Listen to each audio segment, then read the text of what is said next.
She had been told her whole life that a woman's worth was measured by the children she bore, that her body was nothing more than a vessel for lineage, honor, and family pride. But when her parents discovered that she could not give them grandchildren, the light in their eyes dimmed. The affection turned to shame,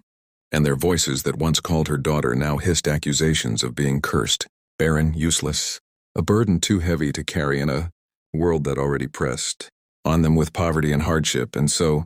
on a day when the sun should have warmed her skin with hope, she instead felt its glare as a spotlight on her disgrace, because her parents made the unthinkable decision to sell her, not in chains like a prisoner, but with the same cold transaction of livestock, as though her heart, her tears, and her dreams carried no weight. Only the invisible mark of infertility branded her worthless in their eyes,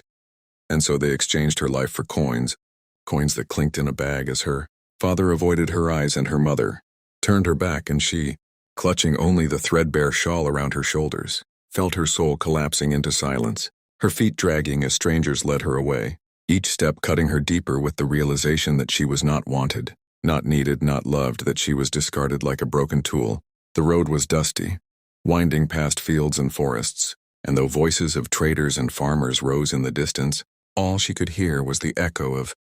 her own heart begging for a reason to keep beating. And as the sun sank low, painting the horizon in golden fire, she stumbled into the rough-hewn world of the lumber camps, where the smell of pine and sweat filled the air, and it was there, as though fate had not abandoned her completely, that her path crossed with a man unlike any she had seen before, a broad-shouldered lumberjack whose face bore the weathered marks of loss, whose hands were rough with years of toil, yet whose eyes, when they met hers, carried not judgment or disdain but a flicker of curiosity, as if he saw through the layers of shame she carried and recognized something familiar: loneliness. He was a widower, though she did not yet know it, a father of 4 children who had lost their mother too soon,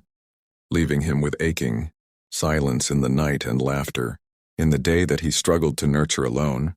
his heart wrapped in guilt for every tear he could not dry, for every small hand he could not hold long enough. And though the villagers whispered that no man could raise 4 children on his own, he had tried working from dawn till dusk, cutting timber with muscles that strained against the burden of grief, then stumbling home to cook, to wash, to comfort, to tell bedtime stories with a cracked voice. But even his strength was not enough to fill the emptiness his children felt, and when his gaze landed on the girl being handed over like some unwanted item, something in his chest stirred,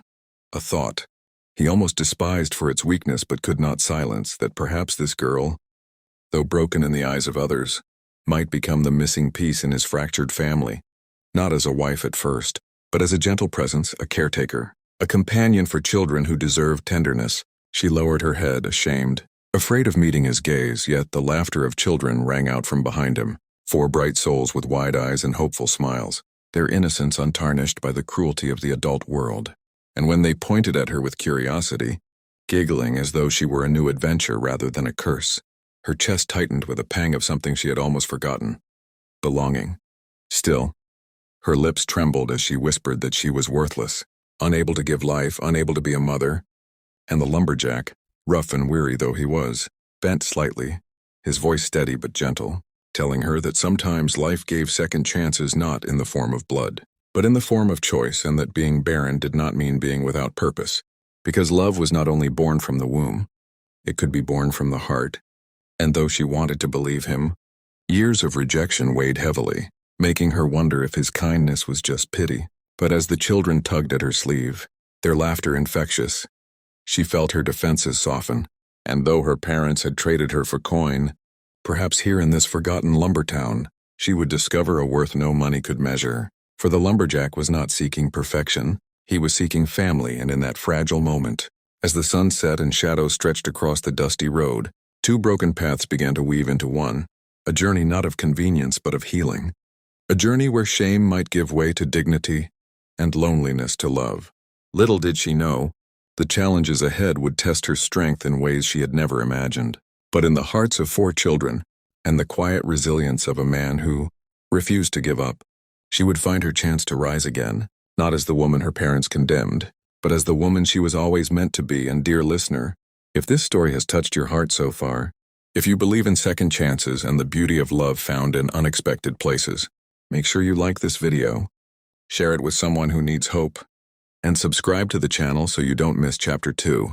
Because the journey of this young woman and the lonely lumberjack is just beginning, and the best is yet to come.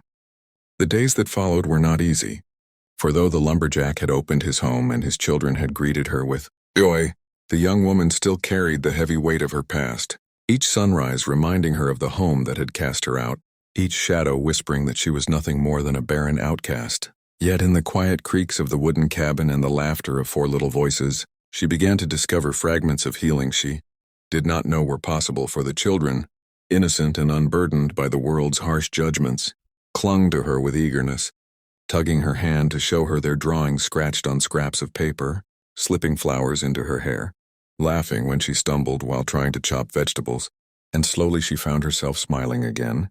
not because her scars had vanished but because their love poured over her like sunlight, breaking through storm clouds. Still, there were nights when she curled on her straw bed, tears burning her cheeks as memories of her parents' rejection crushed her chest. And in those moments, she wondered if she would ever truly belong. Yet she was not alone anymore. For the lumberjack often sat outside her door when he heard her muffled sobs, not intruding, not demanding, but simply being present, his silence stronger than any words, a reminder that she was no longer abandoned. And though he spoke little of his own pain, the way his eyes lingered on the framed picture of his late wife told her volumes, the grief etched into his weathered features mirroring the emptiness inside her. And so two broken souls coexisted under the same roof, bound not by romance at first, but by the slow weaving of trust, a fragile fabric that began to hold them together. As the weeks passed, she threw herself into the rhythm of the household, learning to cook hearty stews from the scraps of meat and vegetables the lumberjack brought home, patching worn clothes with clumsy stitches that made the children giggle, tending the small garden behind the cabin with hands that trembled but grew steadier with each seed she planted, and every act of care she offered the children gave her a sense of purpose she had thought forever lost. For though she could not give birth, she was giving life in other ways, through nourishment, through laughter, through the warmth of a home that once echoed with absence. The lumberjack watched quietly, his rough exterior softening each time he returned from the forest to see his children, racing toward her with excitement, their tiny arms wrapping around her legs as if she had always been part of their family. And though he had told himself countless times that his heart was buried with his wife, he could not deny the stirring of gratitude, and perhaps something deeper, for this young woman, who had been discarded by the world, was slowly becoming the anchor of his home. But challenges arose, as they always do, for not everyone in the nearby village looked kindly on her presence. Whispers followed her when she went to the market, women sneering that she had tricked the lumberjack, men laughing crudely that he had taken in damaged goods. And though she tried to shield the children from the cruelty of those words, their little ears caught fragments, their innocent questions piercing her heart as they asked why people called her names she did not deserve. And one evening, broken by the weight of shame, she told the lumberjack that perhaps she should leave, that perhaps his children deserved someone whole, someone untainted by the stain of infertility. But the lumberjack, usually quiet, slammed his axe into the woodpile and turned to her with fire in his voice, declaring that no one, not her parents, not the villagers, not even she herself, had the right to decide her worth, that the proof of who she was lay in the joy she had brought back into his children's lives, in the way their laughter now filled the cabin where once only grief had dwelled. And in that moment she realized that though the world measured women by the children they bore, this man, this father who had carried his own heavy grief, measured her by the love she gave. And in his eyes she was not barren, she was bountiful. The seasons turned, autumn painting the trees in hues of fire and gold, winter wrapping the cabin in blankets of snow, and through it all she grew into her place within the family, learning to split firewood with awkward determination, teaching the children to read by candlelight, weaving lullabies into the long nights. And with each passing day, the children stopped calling her stranger and began calling her mother, a word that at first startled her, for it was the very thing she thought she could never be. Yet hearing it in their innocent voices melted the last walls of doubt, and though she was not their mother by birth, she became their mother by love, her heart swelling with a fulfillment she had never thought possible. The lumberjack, too, found himself changing. The bitterness of his widowhood slowly gave way to gratitude, his laughter returning in small bursts as he joined in the children's games. his eyes softening whenever they landed on her, and though neither of them dared to speak it aloud at first, love was growing between them. Not the fleeting spark of passion, but the steady, enduring flame of two souls who had endured suffering and chosen to heal together. And so, by the time spring returned and the forest blossomed again, the young woman who had once been sold as worthless stood in the doorway of the cabin, surrounded by 4 children who adored her and a man who cherished her, her heart no longer chained by shame but free to beat with pride, for she had discovered that infertility had not defined her, rejection had not destroyed her, and brokenness had not ended her story. Love had rewritten it all. Love had given her a family, and love had proved that sometimes the most beautiful bonds are not born of blood but of choice. And dear listener,